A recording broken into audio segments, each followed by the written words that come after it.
is officially fight week for Nate Diaz versus Jake Paul.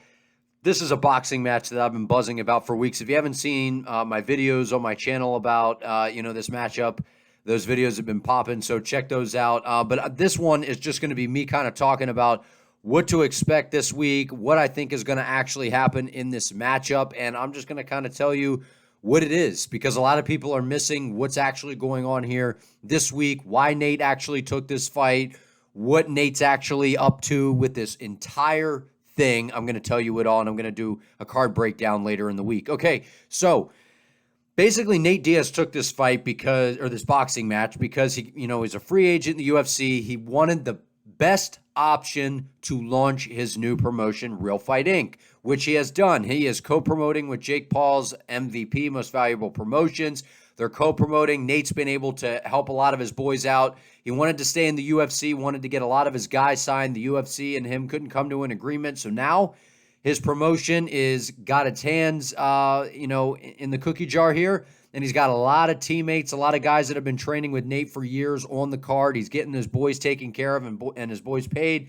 That's what Nate does. That's what people should respect about Nate. He looks out for his own. A lot of people don't do that, especially in the fight game. So, with all that being said, I think Nate Diaz is going to shock the world. I think that a lot of people are writing him off because he's older. A lot of people don't quite understand his style and the way that he boxes, the way that he operates, the way that he moves. I was actually kind of disappointed. I heard Dustin Poirier talk about, Nate Diaz's boxing, and he thinks that it's only good for MMA. I completely disagree. I actually think it's better for boxing. Is it a traditional boxer's, skill set where he looks great on the pads like Floyd Mayweather? No, it's not the most aesthetically pleasing style, but it's a style that works for him. It's built around Nate's strengths, which is Nate's not the most athletic guy. Right? When you picture Nate, he can run for long distances, but when you see Nate, are you like, oh, he'd be a great football player, great basketball player? Probably not. He's a guy that's got incredible endurance, tremendous heart, incredible cardio, just just an unstoppable will. Right? He's tremendously durable. He's tough. He's a fighter, man. He's a fighter. He's got that street fighter mentality when he's out there. You see a lot of his tactics. And that's kind of how I would describe his boxing style, is street boxing, more or less, if that's a thing. He's gonna be throwing some things at Jake Paul that Jake's probably never seen. You can replicate it in the gym. You can do all those different things. But when you're a young, hungry, motivated guy that hits hard like Jake Paul, Jake may very well get kind of thrown into the game of Nate Diaz. And that's, the talking back and forth where Jake could start to lose some of his wind doing that, getting caught in the game, the fun that Nate's going to have in there. Is Jake going to get kind of caught into that and lose sight of, what's actually going on in there and realize, oh, I've been talking a little too much. I'm kind of tired, actually. Those little things, because Nate's not going to stop coming, man. Jake Paul's going to have to knock Nate Diaz out to win this fight. This boxing match, I don't think he's going to be able to do that. Nate's been sparring and boxing with high-level guys for a really long time. You think that Jake Paul's just going to be able to wing that big overhand right that he's landed on, Woodley and on Ben Askren and these other guys? I don't think so. I don't think that's, he may land it kind of on Nate where Nate blocks it, but you just think that Nate's just going to walk into this big overhand right that Jake Paul's going to throw? I don't think so. Southpaws, from what we've seen, have given Jake Paul some problems. If we look at the Anderson Silva fight, yes, Anderson Silva is very slick. He's got slick movement. Nate does not particularly have slick movement.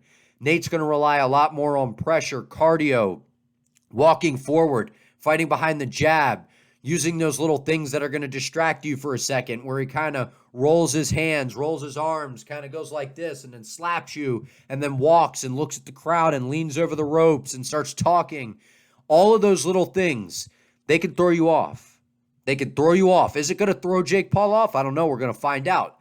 But everyone has this notion that Jake's just going to sleep Nate, and it's like, I just don't see it, man. I don't think that's happening. Nate wouldn't have taken this match if he didn't think that this is something he could win. Nate fights the biggest fights and against the best guys out there. Jake Paul's a big name. He's got a big thing going, right? He draws a unique fan base. This is an opportunity for Nate to make a lot of money, for him to get his boys paid and get his promotion launched.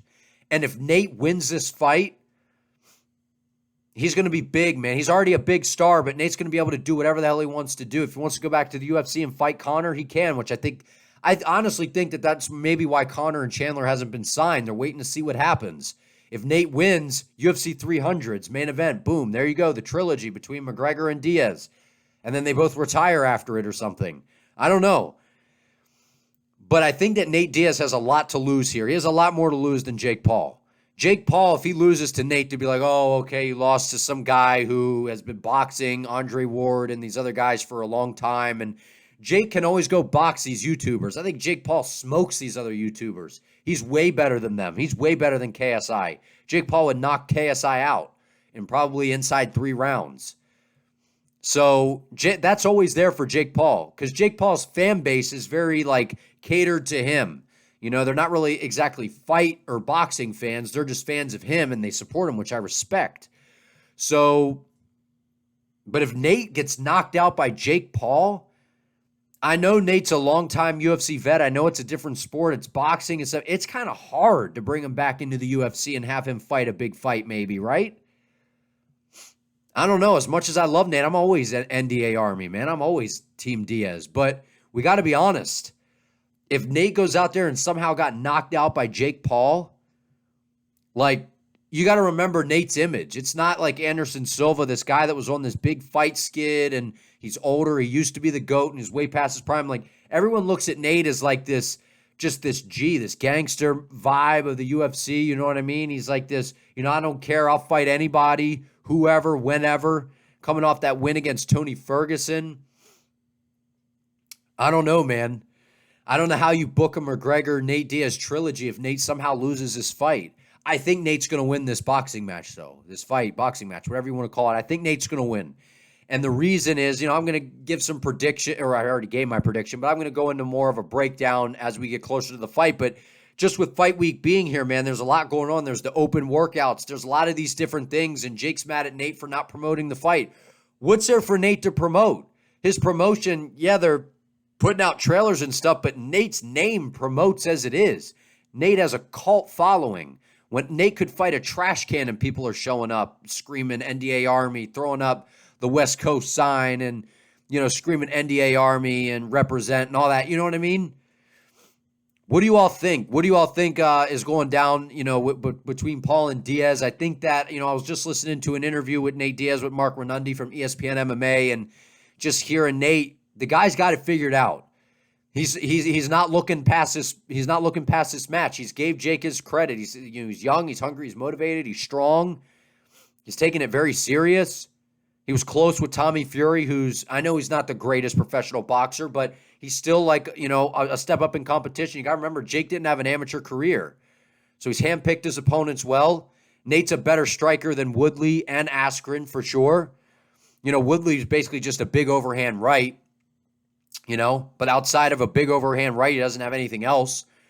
Nate has a jab, straight, slap hook, ducks under punches, can get in the clinch, put volume on you, cardio, pressure. He's got more tools that are more catered towards a boxing match. Plus, you could just tell when Nate, when he's in there boxing, in the UFC and he starts getting heavy on that lead leg, he doesn't have to worry about takedowns, kicks, nothing. Straight boxing. And you can tell when you see the sparring footage, especially when he fought he's fought some pro boxers before. Some of the footage out there, you see, he puts the shoes on, the headgear. He's in there, and he's not moving like an MMA guy. He digs his feet in, and he's sliding around the ring like a boxer. Those are all good signs if you're Team Diaz. I think it's going to be a very exciting boxing match. There's no doubt about it. This is not a cakewalk for Nate Diaz. So I'm being I'm Team Diaz, and I think he's going to win, and I'm all for Nate. But I'm being realistic. This is not a cakewalk for Nate Diaz. This is a tough boxing match. Jake Paul's for real, man. The guy trains his ass off. He has a ton of money. He surrounds himself with big-name people. He's got some of the best trainers, the best coaches around him. He's got the money to do that, to recover, to put all the money in, to his body and just all those different things, in terms of all the ice, the cryotherapy, the massages. And some guys don't have the money to do that. He does, to make sure that he's ready to go and getting those training sessions in to get good in a short period of time. It's a tough boxing match. It's a tough match for Nate. Jake Paul's bigger. He hits harder. Drop your predictions below. I'll have more content coming out throughout the week. I'm super excited for this. It's starting to build. I know now that UFC 291's gone, we're here. It's fight week. Paul Diaz, looking forward to it. Appreciate y'all. Like, subscribe, help me out. See you in the next one.